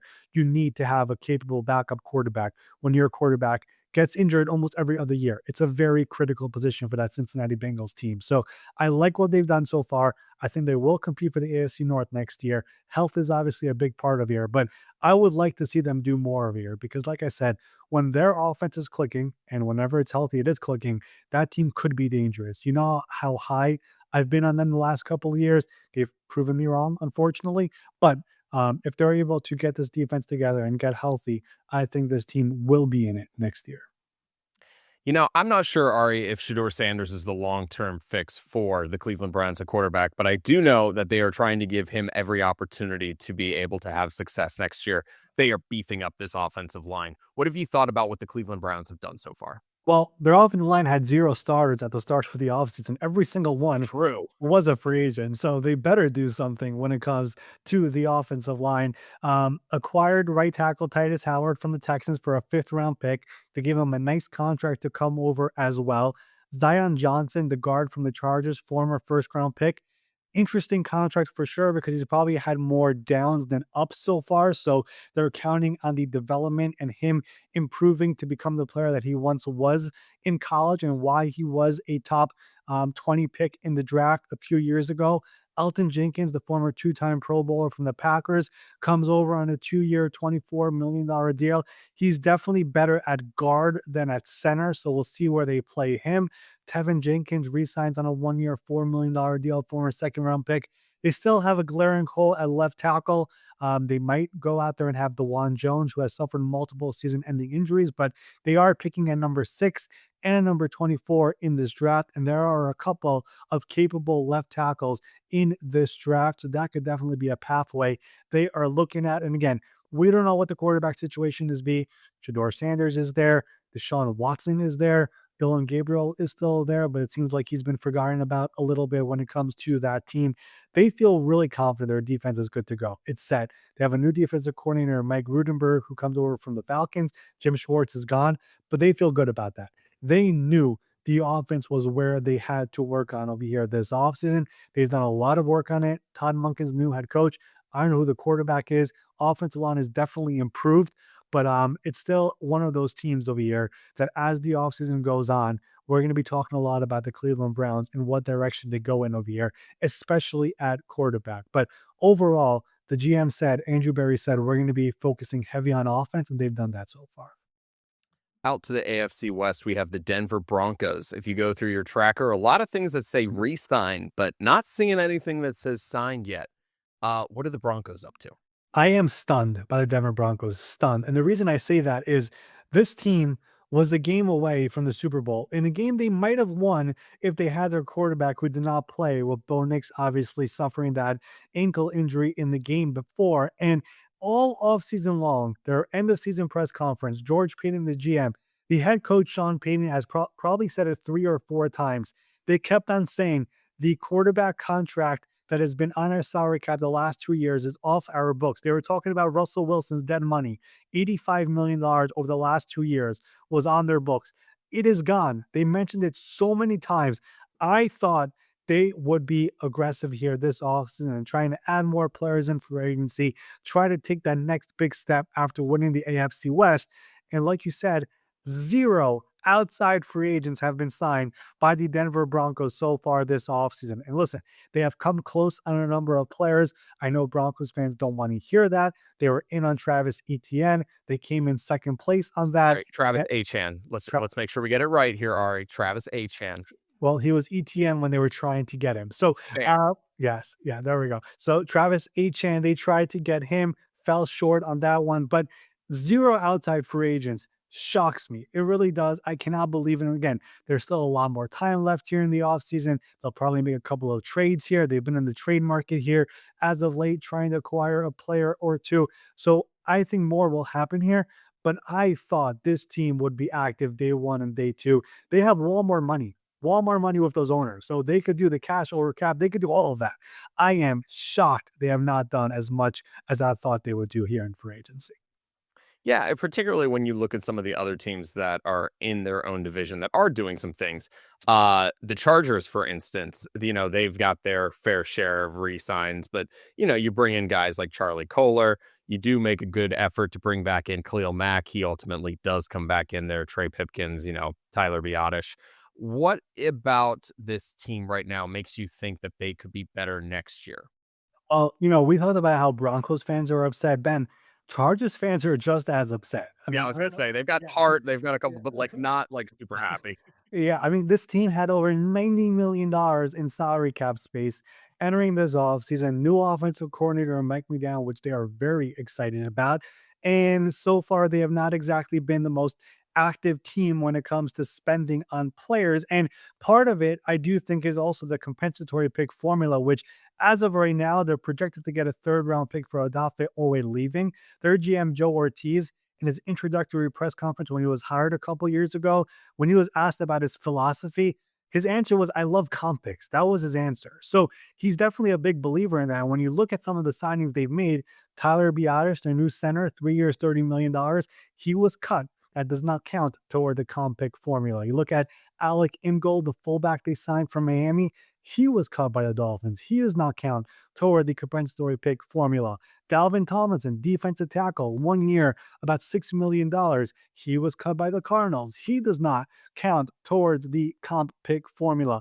Keaton Mitchell, the running back who is really has big time upside. They signed him to a 2 year, $9.2 million deal. He onto the comp pick formula because he was not tendered as a restricted free agent by the Baltimore Ravens. So when you look at their signings so far, it does feel like they're also thinking about the comp pick formula. I will give them some of the benefit of the doubt of here because they did sign Charlie Kohler, who does affect the comp pick formula. They did sign Cole Strange, the offensive lineman, who does affect the comp pick formula. But overall, for a team that had $90 million in cap space, has a new OC and a new DC, and so far in 2 years of Jim Harbaugh have not been able to get out of the wild card round, I think their fan base was expecting more, especially on the interior of the offensive line. So we still have a draft to go. We still have more free agency to go. But this is another team of here where I do think there was some math involved in their overall approach to free agency.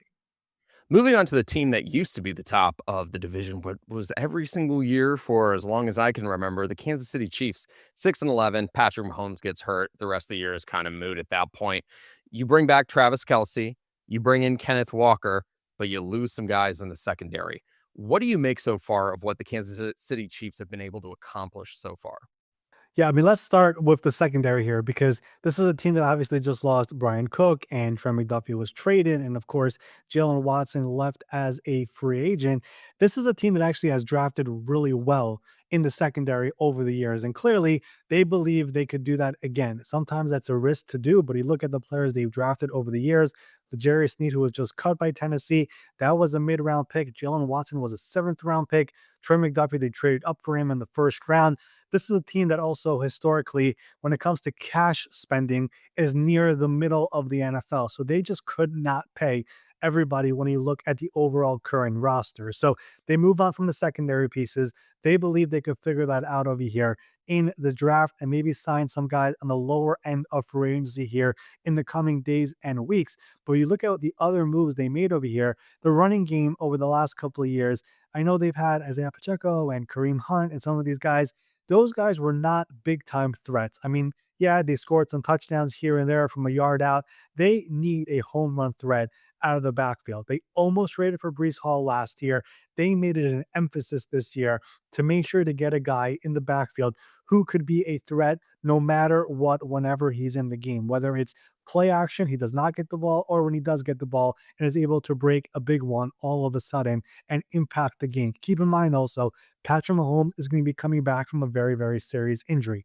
The last thing you want to do to Patrick Mahomes is make him become Superman again here over the course of the start of the season as he is coming back from a very, very serious injury. So having a running back like Kenneth Walker should go a very long way. They did trade for Justin Fields, gave up a sixth-round pick. He's going to be taking the bulk of the snaps over here throughout the offseason and potentially into training camp as Patrick Mahomes recovers from that torn ACL.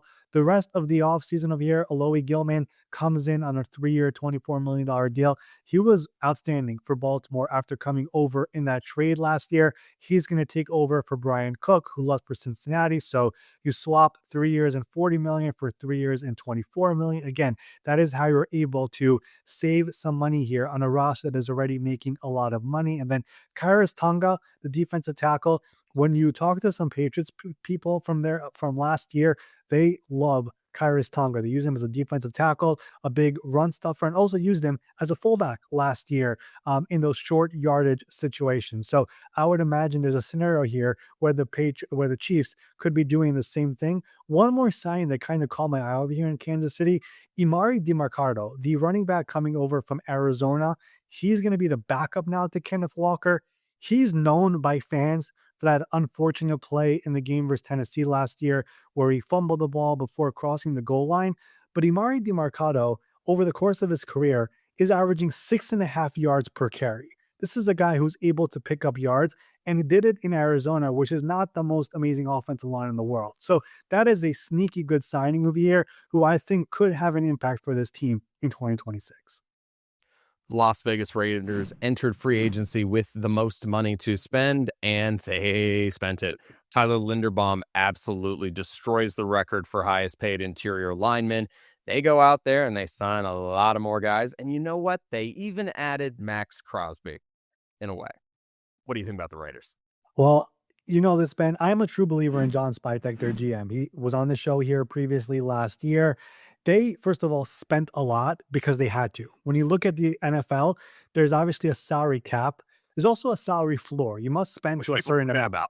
Yeah, they had to spend money. So they kind of had no choice over here, and they did that, obviously. But the players they got are guys who are all getting their second contracts for the first time in their career, for the most part, and guys who had backgrounds as captains or leaders. And I'll start with Tyler Linderbaum, 3 years, $81 million that is practically fully guaranteed. It's one of the most amazing free agent contracts you'll ever see. But you look at the new head coach, Clint Kubiak, he comes from the Kyle Shanahan tree, runs that same type of an offense. And you look at the Shanahan tree over the years, the center position is so crucial. It is essentially an extension of the coaching staff. Kyle Shanahan, when he was hired in San Francisco, one of his first signings was Alex Mack, the center. Sean McVay, when he was hired by the Rams, one of his first signings was veteran center Brian Allen. Mike McDaniel, when he was in Miami, one of his first signings was Connor Williams, the veteran center. That position is crucial. So paying $27 million per year, it's a lot.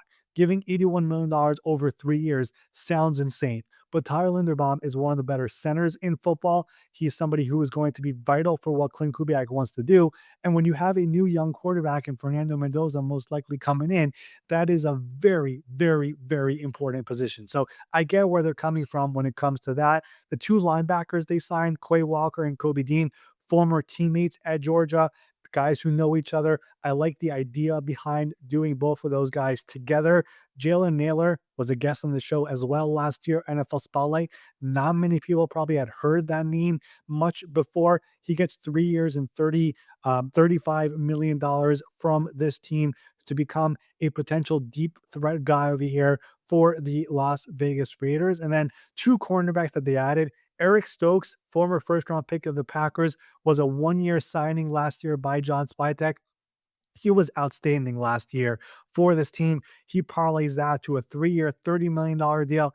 Then they also trade for Teron Johnson, the former Bills cornerback, who about a few days before he was traded, Aaron Rodgers said he's one of the most underrated players in football, has long been one of the better slot corners in football. The reason Buffalo traded him is because they're undergoing a scheme change with Jim Leonard. And John Spivey was like, you know what? Let me do one of those 6-7 swaps and get him here to Las Vegas. I like the overall offseason they've had. The Max Crosby thing, it sounds like he's going to be a Raider. He wants to be a Raider. Max Crosby is one of those guys who believes if something did not go the way it's supposed to, it's a sign from it's a sign for me to take it and move on. He thinks this is supposed to be a Raider. This was a sign he has to stay a Raider. He should never leave the Raiders. It sounds like that is the plan.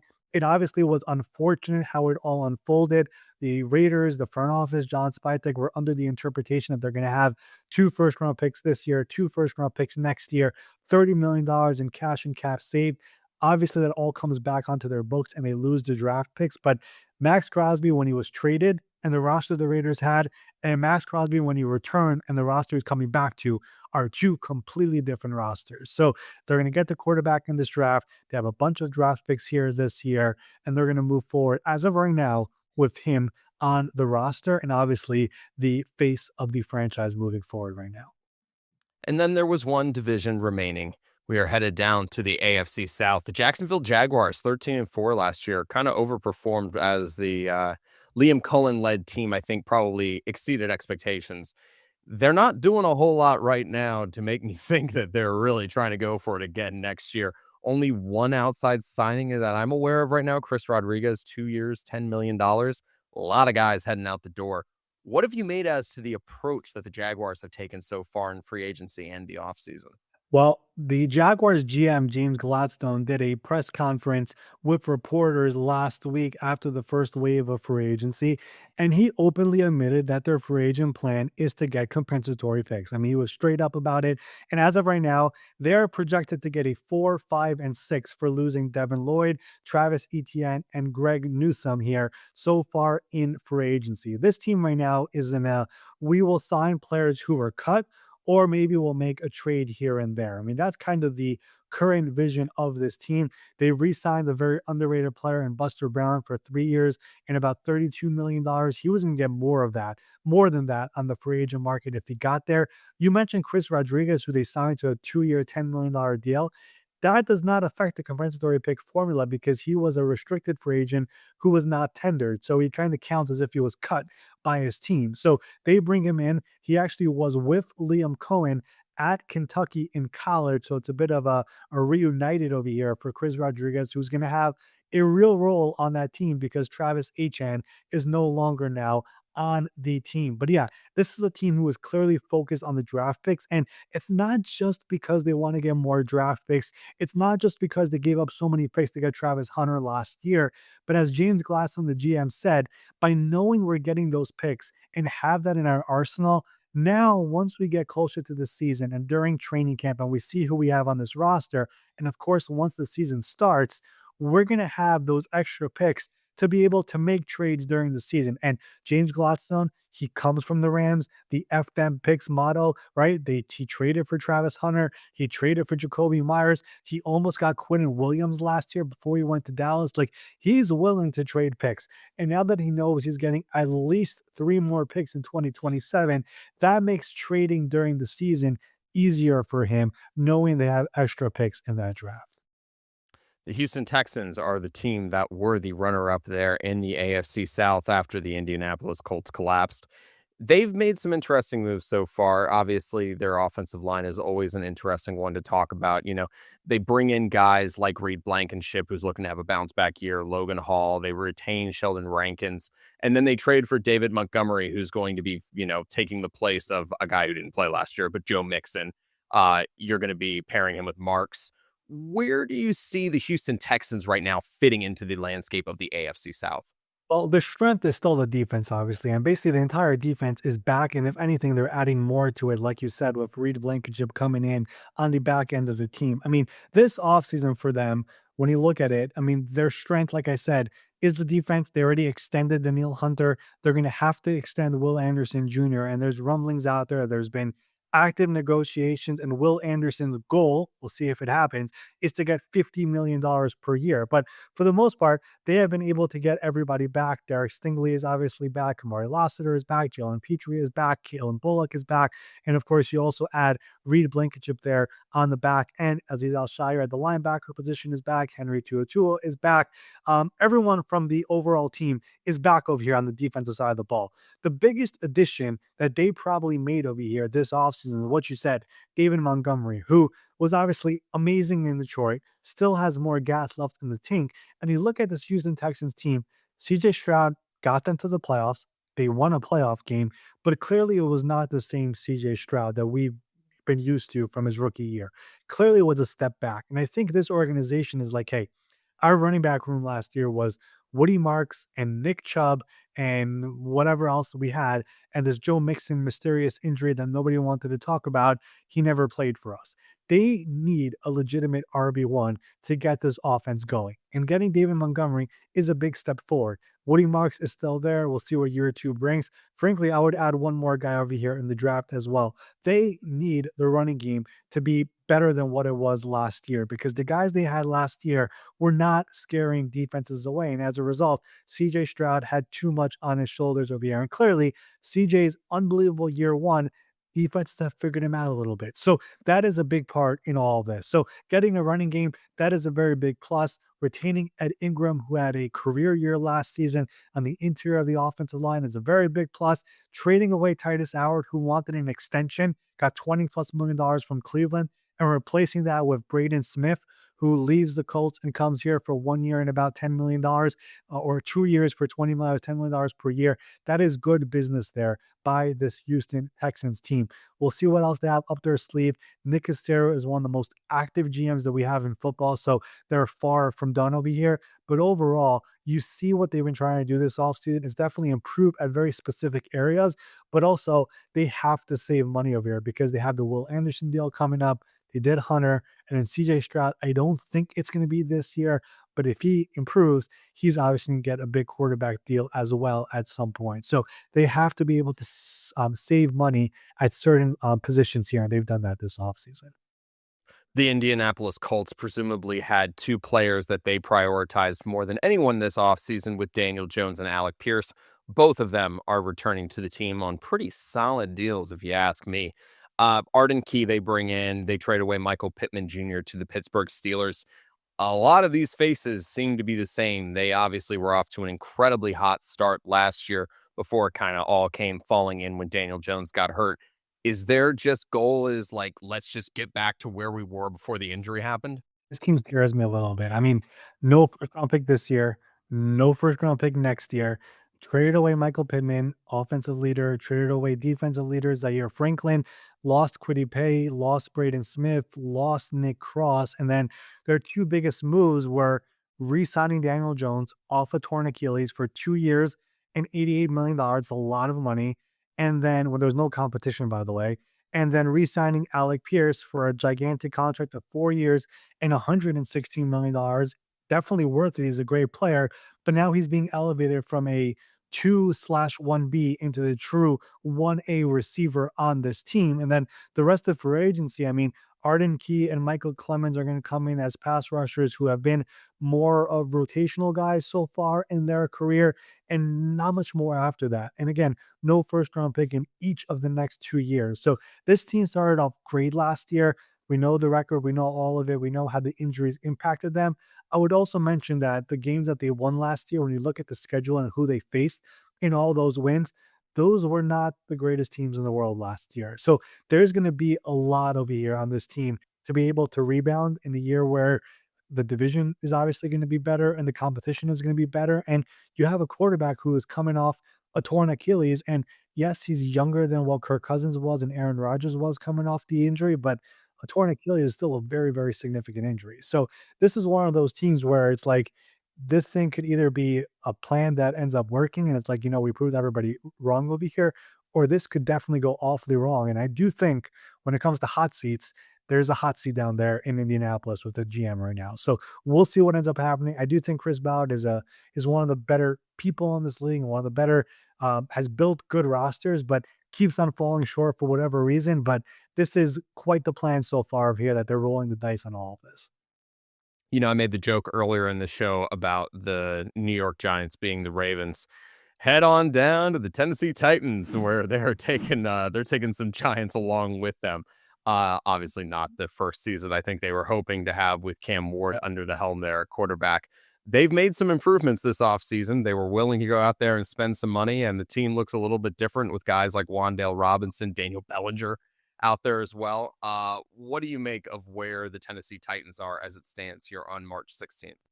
Former Jets head coach and Robert Saleh, former Giants head coach and Brian Daboll, and the plan was to bring in a lot of former Giants and Jets to come in and have no state income tax to come to them, which is great, great for those guys. So A lot of tax talk in the yeah, show today. yeah, yeah. I mean, they'll take it of all the money that they got here this offseason. But listen, this is a team that when you look at the roster last year, not a lot of talent outside of maybe Jeffrey Simmons and Cam Ward, who showed some flashes, and DK, the receiver slash returner, who was an all pro this past year. But overall, like, they needed talent, and they have a new coaching staff coming in, and they went out there and signed a bunch of players and probably overpaid to get most of them, if we're being totally honest here. So Wandale Robinson, 4 years and 70. John Franklin Myers, who's an unbelievably great player, but up there in age for 3 years and 63.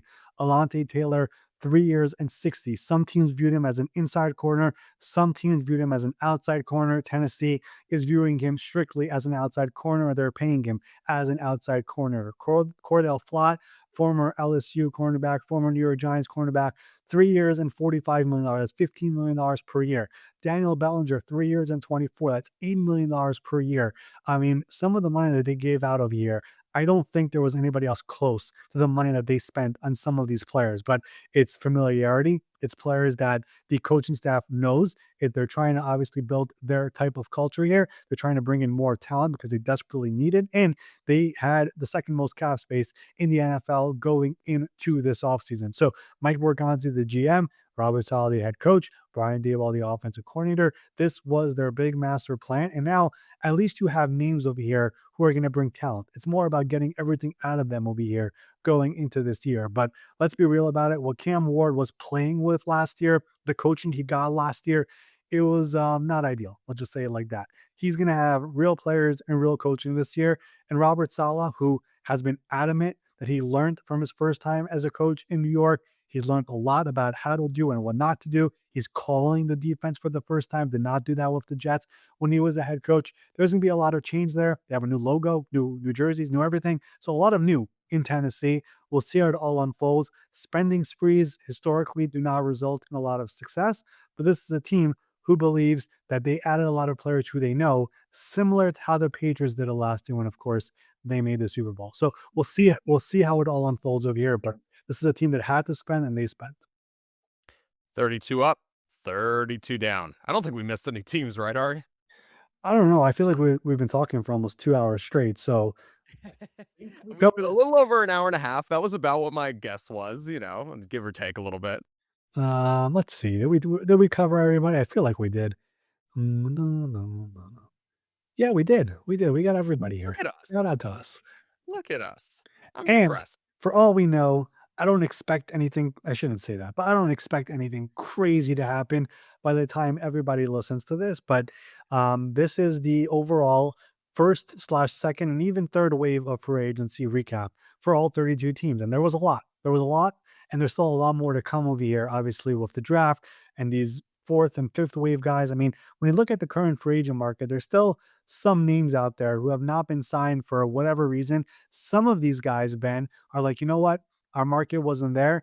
We're not just going to sign now for, 30 cents on the dollar. And then this team is going to draft our potential replacement in the second round.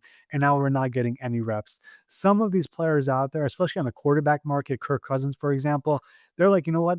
We're going to let the draft actually happen first.